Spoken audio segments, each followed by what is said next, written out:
Fevereiro de 2020, o anúncio do coronavírus explodindo lá na China, as pessoas correndo, um tumulto na Itália, muitos mortos. Eu e minha família estávamos na Itália e preocupação dos nossos familiares em relação ao Covid. A verdade é que o carnaval não foi cancelado, mas o Covid já estava aqui no Brasil. O mundo parou, pandemia, quarentena, lockdown. E eu fico pensando, será que alguém seria capaz de inventar uma cura para o coronavírus?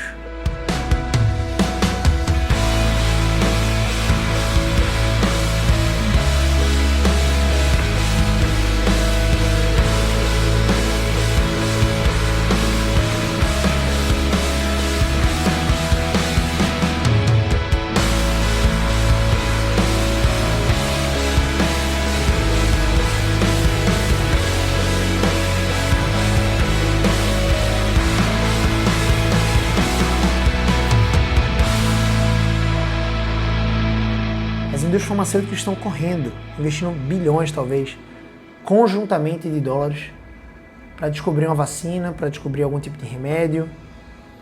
Existe um suspense em relação à hidroxicloroquina, azitromicina e qualquer outro tipo de ivermectina, uma novidade em relação à imunidade. Mas o fato é que essa aula não é sobre coronavírus, essa aula não é sobre pandemia. Essa aula é sobre evangelismo e discipulado. Você não está no lugar errado. Você veio aqui porque você queria aprender a como evangelizar e como realizar um discipulado. Talvez na sua casa, talvez com algumas pessoas mais novas na sua igreja, talvez com pessoas no seu trabalho, talvez para iniciar um grupo bíblico no intervalo da sua empresa, da sua faculdade, da sua pós-graduação, da sua escola. Nós temos recebido um chamado de Deus.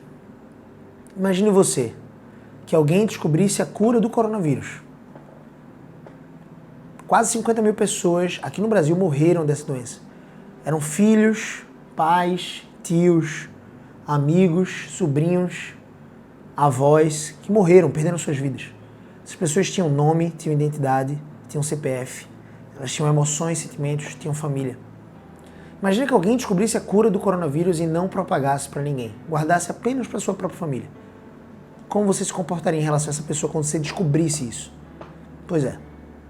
Deus nos deu algo muito mais profundo e você já deve estar cansado com esse clichê. Mas é a verdade. O quanto você se angustia por não propagar o evangelho da salvação em Cristo.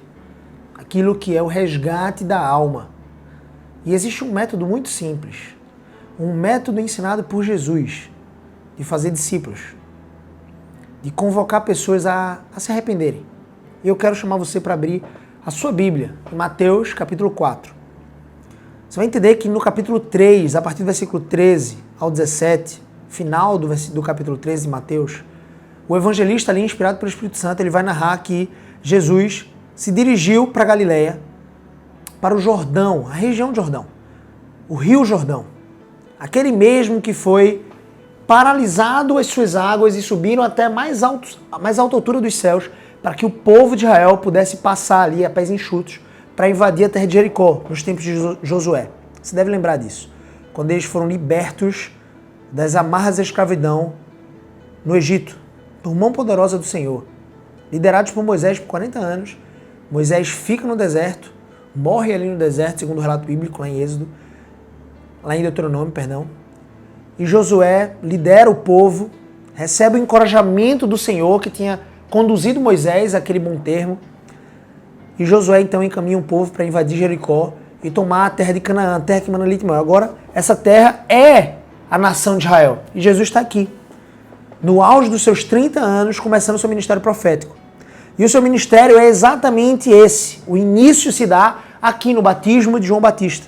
O seu primo, 6 meses mais velho que Jesus, tinha começado o seu ministério um pouco antes dos 30 anos, lá no deserto, pregando arrependimento e salvação ao povo judeu, preparando o povo judeu para aquele que era o Messias prometido, a raiz de Davi. E ele diz aqui, Mateus capítulo 3, versículo 13, a fim de que João o batizasse. Então ele se dirigiu para o Rio Jordão. Ele, porém, o dissuadia dizendo, João Batista disse para Jesus, eu é que preciso ser batizado por ti e tu vens a mim. Mas Jesus lhe respondeu, deixa por enquanto, porque assim nos convém cumprir toda a justiça. Então ele o admitiu e batizou Jesus. Batizado Jesus, saiu logo da água, ele se retira da água do Jordão, então fica ali à margem. Muitas pessoas e testemunhos estavam olhando aquilo, e eis que se lhe abriram os céus, e viu o Espírito de Deus descendo como pomba, ou em forma corpórea de pomba, como diz o relato de Lucas, vindo sobre Jesus. E eis uma voz do céu, como que de trovão, que dizia: este é o meu Filho amado, em quem me comprazo. As três pessoas da Trindade, Deus Pai em voz, dizendo: este é o meu Filho amado, em quem me comprazo. Deus Espírito Santo, descendo em forma corpórea de pomba, e Deus Filho, unidos num só propósito. Esse mesmo Espírito, em forma de pomba, encaminha Jesus para o deserto, com o fim de ser tentado por Satanás. E então ele passa 40 dias e 40 noites ali sem comer, só bebendo água, jejuando e orando, antes de iniciar o seu ministério profético. E o meu convite para você é pensarmos: será que tem alguma coisa mais importante que possamos fazer em nossas vidas do que ministrar o Evangelho do Senhor? Do que levarmos a mensagem da cruz para mais pessoas? Sermos de fato embaixadores e não impostores? Olha o que Jesus fez. Tem pessoas que dizem assim: nossa, você veio para essa terra, não foi para ser pobre, mas entenda isso. Eu entendo até o que elas querem dizer. Velho, se Deus te deu condições de trabalhar, de construir riqueza, construa riqueza para a glória dele. Mas se tem algo mais importante do que construir riqueza, uma linda família ou algo do tipo, é a ministração do Evangelho. E óbvio que uma coisa não exclui a outra, mas eu quero chamar você para a essência. Jesus então é levado pelo Espírito Santo com o fim de ser tentado pelo diabo. Capítulo 4, versículo 1. Mateus continua, versículo 2. E depois de jejuar 40 dias e 40 noites, teve fome. Então o tentador, Satanás, o diabo, a antiga serpente que tentou os nossos pais, Adão e Eva, que caíram, começou a tentar também Jesus. Aproximando-se, lhe disse: se és filho de Deus, manda que essas pedras se transformem em pães. Pedras em pães. Jesus tinha poder para aquilo. Mas quem estava sugerindo isso era Satanás. E ele sugeriu isso com um tom de tentador, dizendo assim: olha, se você é, questionando a identidade de Jesus. Só que Jesus sabia quem ele era. Ele não precisava dar justificativas para Satanás ou mostrar o seu poder. Olha que tentação interessante quanto ao seu próprio orgulho. Jesus era ser humano. Jesus, porém, lhe respondeu: está escrito, não só de pão viverá o homem, mas de toda a palavra que procede da boca de Deus. Satanás tenta questionar a identidade de Jesus, mas ele sabia quem ele era. Então o diabo levou até a cidade santa, colocou-o sobre o pináculo do templo, uma região alta, para ver toda a cidade santa. Ele disse: se és filho de Deus, atira-te aqui abaixo, porque está escrito: aos seus anjos ordenará a teu respeito que te guardem, e eles te sustentarão nas mãos para não tropeçares em alguma pedra. Olha que interessante. Satanás estava usando aqui o Salmo 91, versículo 11 e 12. Satanás manuseia a palavra de Deus contra o próprio Cristo. Mesmo sendo a palavra de Deus, mesmo sendo uma sugestão até quase bíblica, ela foi feita por Satanás. Então Jesus diz: não. Ele está me tentando na minha identidade. Se és filho de Deus, atira-te aqui embaixo. Por que eu vou me atirar aqui embaixo só para mostrar que eu sou filho de Deus? Eu sei quem eu sou. Eu sei quem eu sou. Então Jesus respondeu para Satanás: também está escrito, não tentarás o Senhor teu Deus. Ele cita Deuteronômio, capítulo 6, versículo 16. Uma lei. Olha que interessante o que Satanás está propondo. Ele está propondo um trecho bíblico isolado e dizendo para Jesus, sendo tentado na sua identidade, provar quem ele era. Jesus não precisa provar quem ele era, ele sabia quem ele era, filho de Deus, raiz de Davi, o prometido a Israel, desde Gênesis 3,15. E ele diz aqui, olha, não tentarás o Senhor teu Deus, também está escrito. O que ele diz para nós? Olha que doutrina preciosa bíblica. Aqui, no capítulo 4, um trechinho. Com a Bíblia, você interpreta a Bíblia. Você nunca pode pegar um trecho isolado da Bíblia e dizer que é uma verdade absoluta. A Bíblia toda é inerrante e é uma verdade absoluta. Porém, você interpreta a Bíblia com Bíblia. Também está escrito, Satanás, não tentarás o Senhor teu Deus. Então não vou me atirar aqui abaixo. Levou o diabo, então, a um monte muito alto. Imagina que o Everest, o monte mais alto, e com uma visão biônica, talvez, mostrou todos os reinos da terra e a glória desses reinos. E lhe disse para Jesus, tudo isso te darei se... Perceba que esse se sempre é carregado nas tentações de Satanás. Se prostrado me adorares. Então Jesus lhe ordenou, com a mesma voz que criou o universo, a mesma voz que disse haja luz e houve luz, a mesma voz que disse haja separação entre águas e águas no firmamento e houve separação, a mesma voz que ordenou e tudo veio a existir. A voz criadora de todo o universo. Disse assim para Satanás, retira-te com autoridade. Retira-se, Satanás, porque está escrito, ao Senhor teu Deus adorarás. e só a ele darás culto. Ele cita Deuteronômio 6,13 e Deuteronômio 10,20. Com isso, o deixou o diabo, e eis que vieram anjos e o serviram. Jesus é preparado no deserto para aquilo que ele viveria.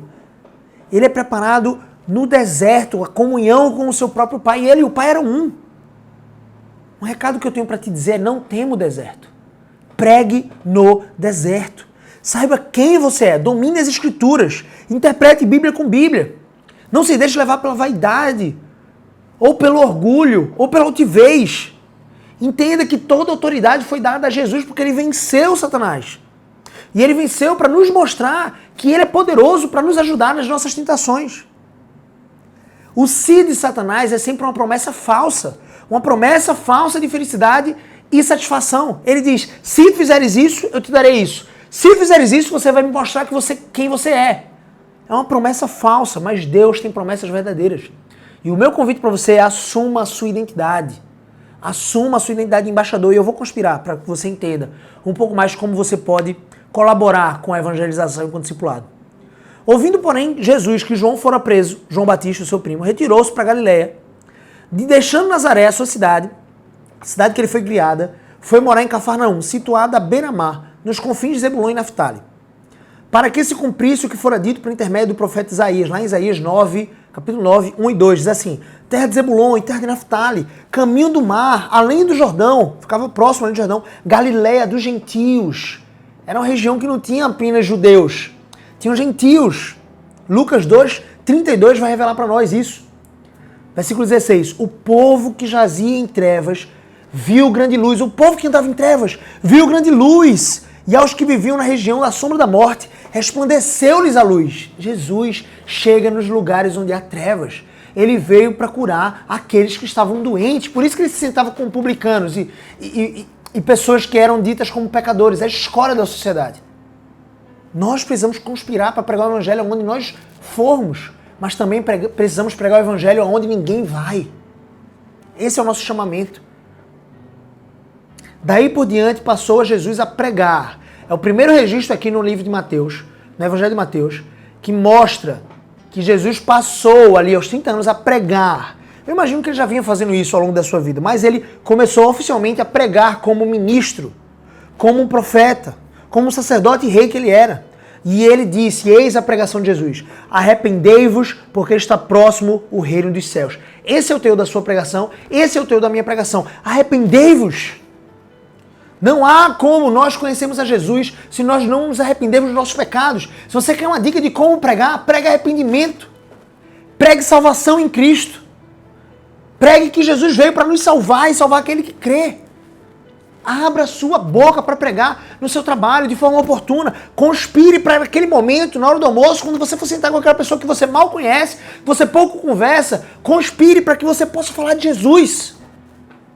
Crie ambientes bíblicos, talvez devocionais. Um dia por semana no seu ambiente de almoço, 30 minutos na sua empresa. Eu desfrutei desses momentos e foram incríveis. Eu trabalhei num hotel em que eu já cheguei lá e já tinha esse momento bíblico. E era um momento muito oportuno de oração, de leitura da palavra, muitas denominações e um respeito mútuo. E nós sempre convidávamos pessoas que não eram cristãs para estarem conosco naquele intervalo bíblico. Será que você podia instituir? Será que podia ser você o criador desse ambiente, desse momento na sua empresa? Será que você tem coragem o suficiente ou você está se acovardando? Eu posso dizer para você que você não é uma pessoa covarde. Você está talvez covarde, porque você não mirou ainda no alvo. Lembra do coronavírus que eu citei mais cedo? Você tem a cura. Você tem a palavra de salvação ou de condenação para aqueles que não creem, mas você precisa abrir a boca. Deus colocou você no seu trabalho para você alcançar as pessoas do seu trabalho. Não foi para outra pessoa. Não foi para um outro irmão no ônibus ou em qualquer outro lugar. Foi para que você pregasse. Não dá para ser um agente secreto de Cristo, né? E aqui eu quero chegar no ápice da nossa aula de hoje. Versículo 18 do capítulo 4, a vocação dos discípulos, diz assim a palavra de Deus: caminhando junto ao mar da Galiléia, então ele estava ali em Cafarnaum, caminhando junto ao mar da Galiléia, viu dois irmãos, Simão, chamado Pedro, e André, e lançavam as redes ao mar, porque eram pescadores. E disse-lhes Jesus: vinde após mim, e eu vos farei pescadores de homens. Então eles deixaram imediatamente as redes e o seguiram. Passando adiante, viu outros 2 irmãos, Tiago, filho de Zebedeu, e João, seu irmão, Tiago e João, que estavam no barco em companhia de seu pai, Zebedeu. Consertando as redes, chamou-os. Então eles, no mesmo instante, deixando o barco, seguiram a Jesus. Quero perguntar para você, se você prestou muita atenção nesse texto, eu quero perguntar para você qual é o padrão que existe aqui no chamamento de Jesus. Jesus chamou eles. E esses 4 irmãos, 2 irmãos, 2 duplas de irmãos, seguiram a Jesus imediatamente. O que Jesus fez? Olha que interessante. Eu quero levantar um padrão aqui. E eu quero que você entenda isso, porque isso tem tudo a ver com Mateus capítulo 28, versículo 18 a 20. Toda autoridade me foi dada no céu e na terra. Então, no céu e na terra. Ide, portanto, e fazei discípulos de todas as nações, de todas as línguas, de todos os povos. Batizando-os em nome do Pai, do Filho e do Espírito Santo. Fazei discípulos, batizar em nome do Pai, do Filho e do Espírito Santo, e ensinando-os a guardar todas as coisas que eu vos tenho ensinado. Ensinando a guardar a palavra de Deus. E eis que estou convosco, essa é a promessa de Jesus, até a consumação dos séculos. Ele estará conosco. Olha que padrão interessante. Versículo 18. Caminhando Jesus junto ao mar da Galileia. Eu quero chamar a sua atenção. Viu, ele estava com os olhos abertos, ele viu Simão, chamado Pedro, e André, que lançavam as redes ao mar, porque eles eram pescadores. Então ele foi até o mar e ele viu, ele caminhou e ele viu. E depois o que foi que ele fez? Chamou, vinde após mim. Ele fez a mesma coisa com Tiago e João. Passando adiante, ou seja, caminhando, viu outros 2 irmãos. Viu, caminhou, viu. E depois ele os chamou. Imediatamente eles deixaram a rede, deixaram seu pai ali no trabalho e foram seguir a Jesus. Caminhar, ver, chamar. Esse é o padrão da ministração do Evangelho. Esse é o padrão. Caminhe, vá até onde as pessoas estão. Cada coração sem Deus é um campo missionário. Eu não estou dizendo que você precisa ir para o Tibete, eu não estou dizendo que você precisa ir para a Coreia do Norte. Eu estou dizendo que você precisa ir até onde as pessoas estão, no seu bairro, na sua cidade, na sua vizinhança, na sua faculdade, na sua pós-graduação, talvez no seu trabalho, aonde elas estão. Vá até onde elas estão. Existem pessoas cansadas, sobrecarregadas, precisam de uma palavra de consolo, conforto, um chamado arrependimento. Elas estão pesadas exatamente por conta do pecado. Chame-as. Só que para isso você precisa caminhar até elas. Você precisa ver a situação delas. E você precisa chamar. Caminhar, ver, chamar. Esse é o maior dos convites. Você tem na sua boca o privilégio, que não foi dado aos anjos, o privilégio de ter a maior das mensagens, o maior dos convites. É a própria palavra de Deus. Sabe o que eu e você precisamos fazer? Sermos usados, vasos. Se permita ser cheio desse óleo de unção, a ponto de transbordar.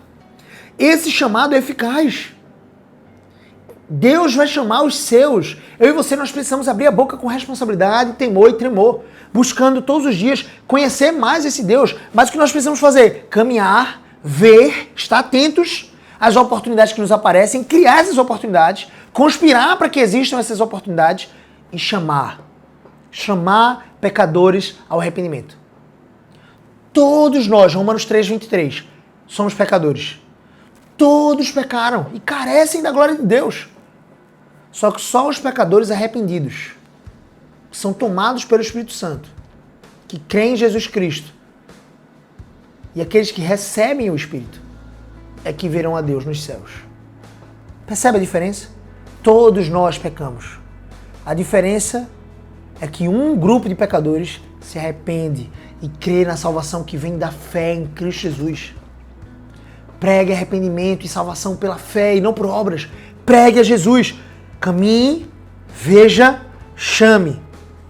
O maior dos convites. E Jesus, o bom pastor, certamente pode usar a sua voz para chamar as suas ovelhas. As suas ovelhas para se juntarem no aprisco dele. João capítulo 10. Você pode acompanhar esse trecho. Vamos orar? Senhor nosso Deus, eu quero orar pela vida dos meus irmãos, Pai, para que eles possam conspirar para a pregação do Evangelho. Para que eles possam criar estratégias, Pai, para poderem expor o Evangelho, Senhor Deus, nos seus trabalhos. Para que eles possam conversar pessoalmente, serem pessoas confiáveis, que chamam pecadores ao arrependimento, que não apenas chamam as pessoas para irem para as suas igrejas, mas para que possam, Senhor Deus, tendo a autoridade do Senhor e buscando a Tua presença, possam eles mesmos pregarem o arrependimento e a salvação pela fé em Cristo. Em nome de Jesus, Pai, nos usa. Não nos deixa nos acovardar, Senhor Deus.